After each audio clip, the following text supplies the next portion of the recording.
Hello, everybody. It's JC with Wrestling Travel here in the USA, coming at you with a new segment that we are calling Inside the Archives. I believe this will be Volume 2. Volume 1 was some incredible footage from 15 years ago from SmackDown, brought to us by our good friend Mad Dog Mike Angus.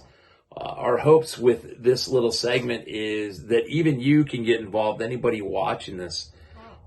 If you have any interesting piece of wrestling history, maybe something that most fans never get a chance to see, you've got some incredibly rare piece of memorabilia or something that means a lot to you, some footage. We want to get it out and share. We're all in quarantine. We're all in lockdown.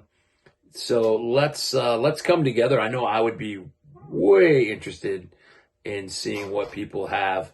I've got my Ultimate Warrior autographed King of the Ring poster. I also have a poster of WrestleMania 5. The video cassette, I think you got a free watch if you ordered the video cassette, and that one's actually signed by Randy Savage and Hulk Hogan. But today, I'm here to talk to you about my meager beginnings in the world of pro wrestling. In 1997 is when I broke in, and sometime during that year, I had written to World Championship Wrestling, WCW, and received an offer to come out to their tryout camp at the PowerPlant. So what I have here is I have the envelope that it came in, the WCW. We'll take some still pictures, hopefully, and be able to put them in the comments, if not in the video. And what's more importantly, I thought that would be really interesting for people to read is the actual paperwork that came with the WCW tryout. There you can see. This is all from 1997. It's a 3-page, signing your life away, making sure that if you get hurt, if you die in the tryout camp, obviously that they're not responsible. This was all in 1997. Now, did I ever go to the power plant or the tryout camp? I did not. Actually, at that time, my thoughts of getting on a plane, and this is one of those things that I kick myself for, that I didn't go down and actually try it. Would I have made it through the tryout camp? I don't know. I was in much better shape back then. So there's a possibility. You're looking at me now going, there's no way that guy makes it through WCW tryout camp, especially with the footage we've seen of Sarge pushing everybody through. But I know that if I would at least went, I would have a much better story for you guys right here. But here, what I have is an unfilled out release for the tryout camp that I will show you. So how did I actually break in?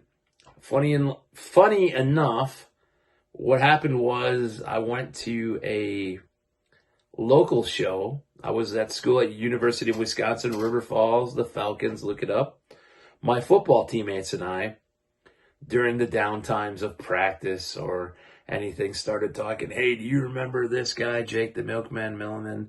Do you remember this guy? Well, it turns out we all grew up the same, watching the wrestling on the TV and loving it. But at that time, there was no internet going on where we're just able to look up wrestling and kind of get our fix or how to break into wrestling. It was still semi-difficult. What I did is a teammate and I went to a show in Fridley, Minnesota. It was Pro Wrestling America, I believe, brought to you by Eddie Sharkey. Hopefully I have that name of everything right. We went to a show. After the show, we stuck around. There's a little bit of a longer story to that, but we stuck around and ended up going, hey, how do we break into pro wrestling? How do we get into it? We didn't know. And famous wise words from Wayne the Train Bloom, one of the Beverly Brothers, as many of you guys will know, but he was part of the Destruction Crew with me and Mike Enos, former AWA Tag Team Champions. As I said, they went on to be the Beverly Brothers in the WWE. But Wayne Bloom looked at me and said, hey, kid, why the F would you ever want to get involved with this? Just telling us not to do it. But we did it. We called the next week. My buddy did not do it, but I ended up calling the next week, and the rest is history. It leads me to working for Wrestling Travel. So yeah, that's just one of the things. Hopefully I got some still pictures of this contract underneath, because it's more interesting to look at it than it is to probably hear me talk about it. But just one of the little pieces here that I don't think everybody got a chance to see or gets a chance to see, we'll put it out to the world.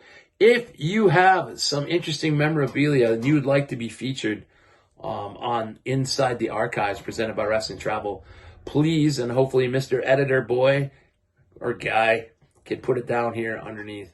Please send your submissions and your story to my email address, which is justin@wrestlingtravel.org, or you can always DM me on Twitter. I am @Clapper77. We would love to get more of this stuff out. I've got plenty more that I can share with you, but as a wrestling fan and a guy in the business, I'm more interested in seeing what everybody else has out there. So that's it for Inside the Archives.